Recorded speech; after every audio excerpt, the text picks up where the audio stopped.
We're here because free speech is under attack. We're here because people are being convinced that socialism works.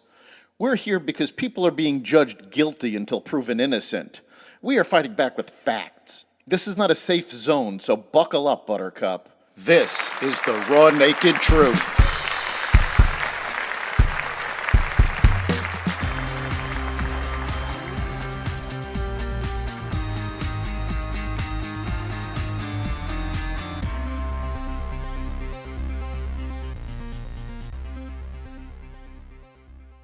Welcome to the Raw Naked Truth. I'm your host, Eric Lopkin. And with me for this week's Wallet Watch segment is Bruce Anisi from Open Road Wealth Services. How you doing, Bruce? Doing well, Eric. Good to be on the podcast again. So it's been about a month since you've been here. And as we were talking about prior to jumping on the podcast, it's a whole different world. A lot has changed in the last month. A month ago, we were hearing news reports about Russian troops gathering at the border of Ukraine, and we didn't know what was going to happen, when it was going to happen, how it was going to play out. And a month later, we're in the middle of a significant historical event, and we're all trying to figure out how do we react to that? How do we respond to what's going on over there? It's remarkable how quickly the world can change. Yeah, it really is. And of course, with everything that's going on in Ukraine, we had inflation rising prior to this. Now it's just shooting up.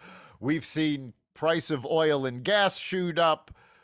Anybody who's spent any time at a supermarket has seen prices skyrocket. So what have you got for us financially? What do we need to be looking at, and how can we deal with this? Well, what I do on a frequent basis is I listen to a lot of folks who are plugged into different information resources, and I've three of the meetings that I go to have had some significant commentary. And I just want to touch on those quick. The first of them, because gas prices are so prevalently in everyone's mind, is a gentleman from Clark Capital Management Group. They're a separately managed account provider for investors. And the gentleman had a quote that really caught my ear.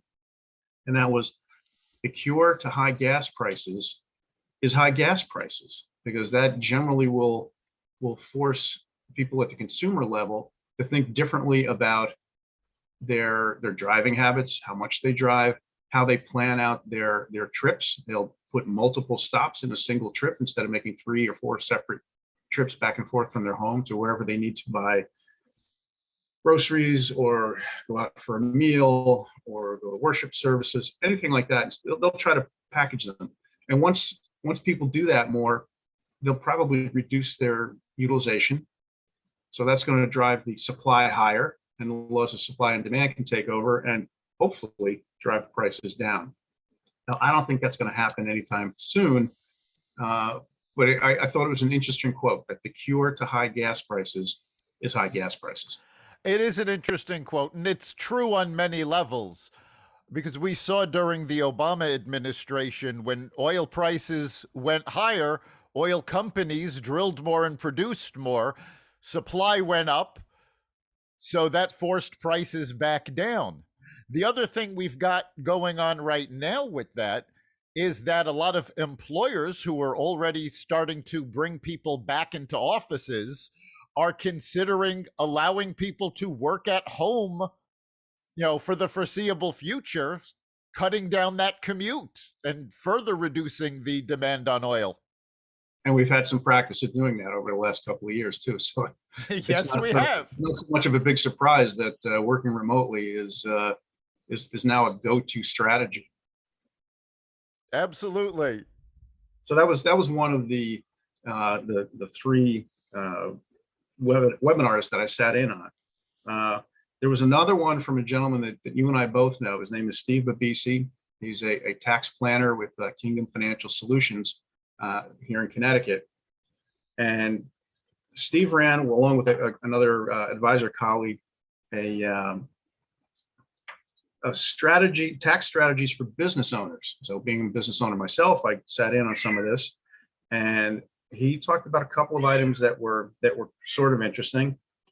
One of them had to do with travel. So we were just talking about travel a little bit earlier, and if you have to travel somewhere on business, and as long as it's less than 7 days, you can write off 100% of the business expenses related to that travel. He also talked about another rule where 4 hours and 1 minute of working time constitutes one workday. So one of the things that you could do to make that 7 days or less business travel not be all about work would be to use the sandwich days approach.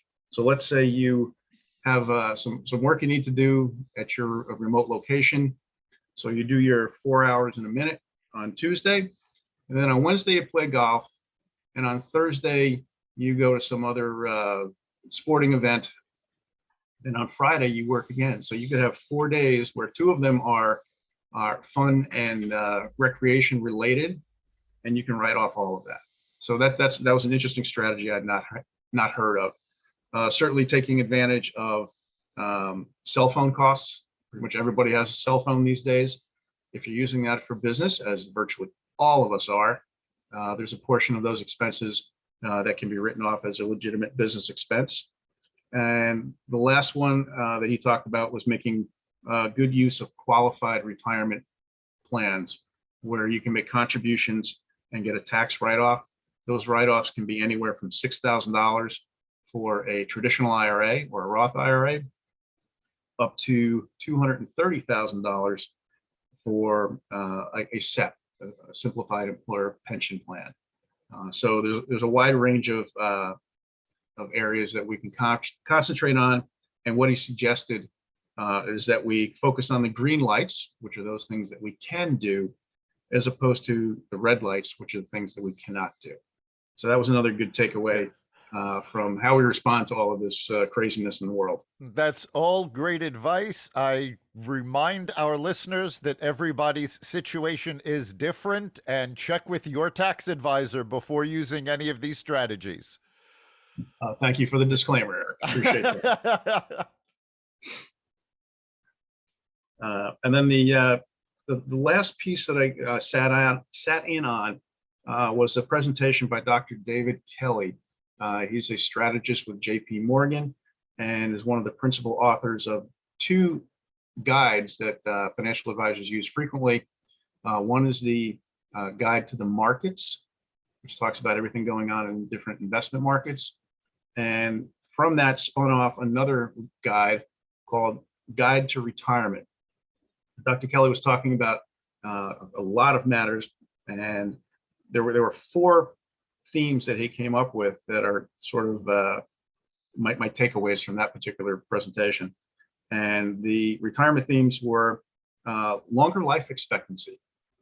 Over the course of the COVID pandemic, we started to see some life expectancy numbers creeping downward. But now that COVID seems to be waning, the numbers are creeping back up. So we have to be conscious of longer life expectancies.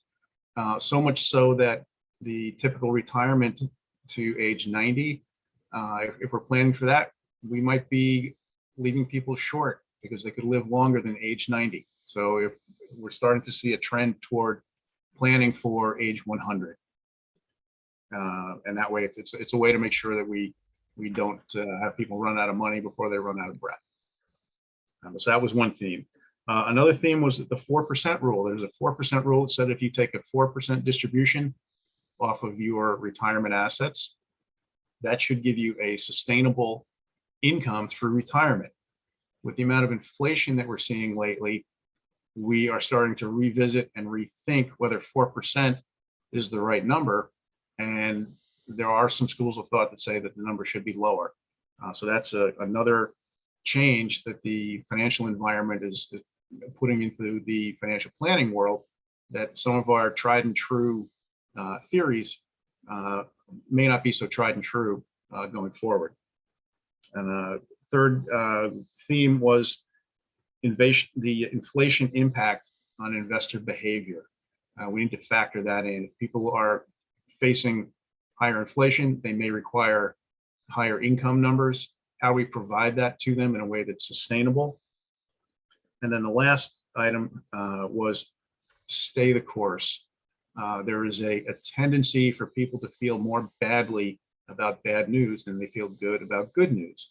So the news lately has not been terribly upbeat, and we want to avoid using the immediacy of the current headlines to guide us in our long-term financial planning decisions. So stay the course, take a breath before you take a decision and make a decision.